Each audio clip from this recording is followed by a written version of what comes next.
সাদা ভাত আর একটা ফ্রাইড রাইস এবং বিভিন্ন ধরনের ভাজির মধ্যে রয়েছে পটল ভাজি এবং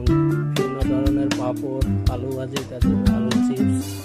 এখানে ডাল, তারপরে চিংড়ির মালাইকারি, তারপরে কাতলার মালাইকারি,